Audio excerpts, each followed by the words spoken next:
kehadiran 12 saksi ini sama pentingnya dengan kehadiran ke-12 saksi ini ketika pemeriksaan terdakwa Ferdy Sambo dan juga Putri Chandrawati. Maka terdakwa Ricky Rizal dan juga Kuatmaruf sama-sama punya hak yang sama untuk pemeriksaan ke-12 saksi. Kami sudah tersambung lagi dengan Pak Suparji Ahmad, Guru Besar Ilmu Hukum Universitas Al-Azhar Indonesia.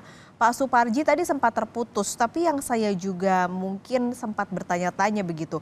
Ini kan dipisah ya antara Ferdy Sambo, Putri Chandrawati digabung, lalu Ricky Rizal dan Kuatmaruf digabung sidangnya. Nah, sebenarnya ada ininya nggak sih Pak, dasar pemilihan kenapa yang digabung Ferdy Sambo dan Putri Chandrawati lalu Kuatmaruf dan Ricky Rizal digabung gitu. Kita mungkin harus mengesampingkan Richard Eliezer karena dia adalah justice kolaborator. Tapi ini kenapa dua-dua ini yang dipilih begitu Pak Suparji?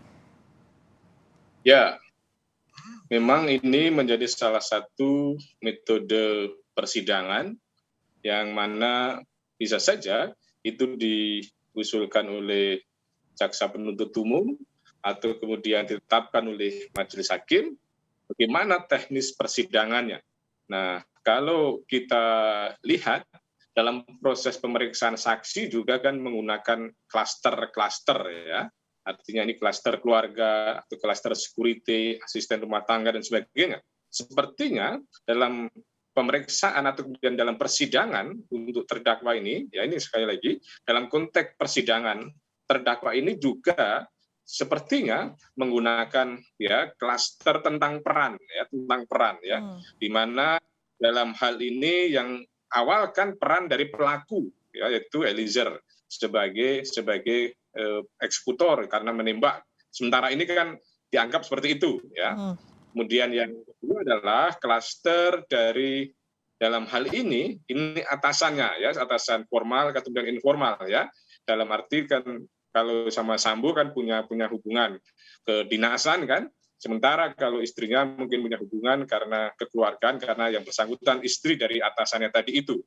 Nah, pada sisi yang lain juga mungkin dipertimbangkan adanya satu pertimbangan tentang peran yang bersangkutan, misalnya membiarkan terjadinya peristiwa pembunuhan berencana tadi itu, atau kemudian turut serta merancang adanya peristiwa pembunuhan berencana tadi itu. Nah, sementara yang ketiga, ini yang disidangkan pada hari ini, misalnya dalam konteks klaster sebagai terdakwa yang dianggap turut serta ya karena memang sejauh fakta atau kemudian sejauh terungkap di dalam persidangan itu keduanya itu turut serta dalam konteks misalnya tidak mencegah terjadinya pembunuhan berencana atau kemudian membiarkan terjadinya pembunuhan berencana.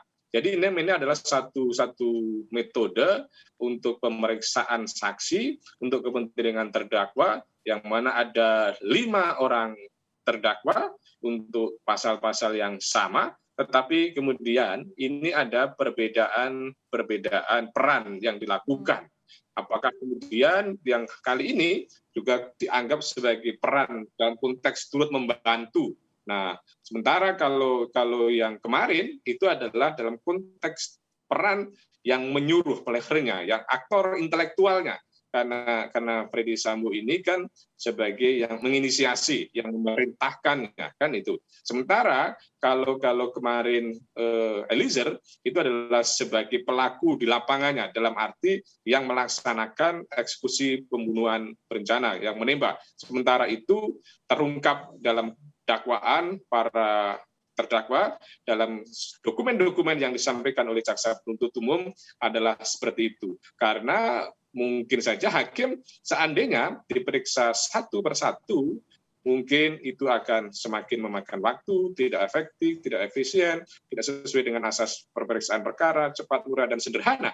Tetapi ini mungkin juga kalau disatukan lima-limanya, mungkin juga akan menghadapi persoalan psikologis, persoalan ada tekanan, dan sebagainya.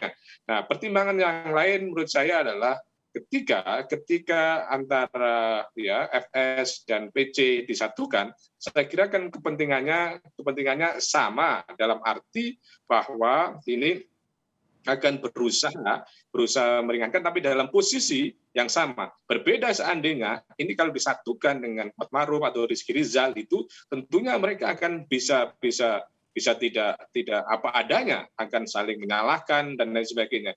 Jadi ada pertimbangan psikologis di situ, bagaimana mengelompokkan klasterisasi para terdakwa ini juga digunakan satu pertimbangan supaya para terdakwa itu tidak berada dalam situasi ketakutan juga. Bisa dibayangkan misalnya Kuat Ma'ruf atau Rizky Rizal kalau seandainya disibukkan bersamaan, ya Freddy Sambo mungkin akan ketakutan, mungkin menjadi dalam tekanan, maka kemudian itu dipisahkan. Tapi sekali lagi ini adalah salah satu teknik, salah satu metode persidangan yang mungkin jaksa mengajukan dan hakim kemudian menyetujui, dan dari pihak penasihat hukum itu kemudian tidak keberatan, termasuk kemudian kepada terdakwa juga tidak keberatan.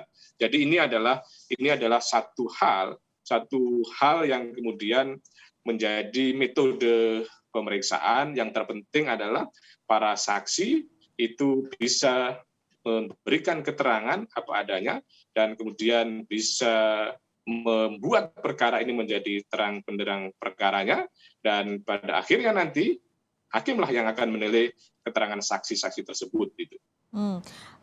Meskipun terdakwa tidak keberatan, lalu juga mungkin ini ada asas supaya persidangan efektif dan efisien dan cepat.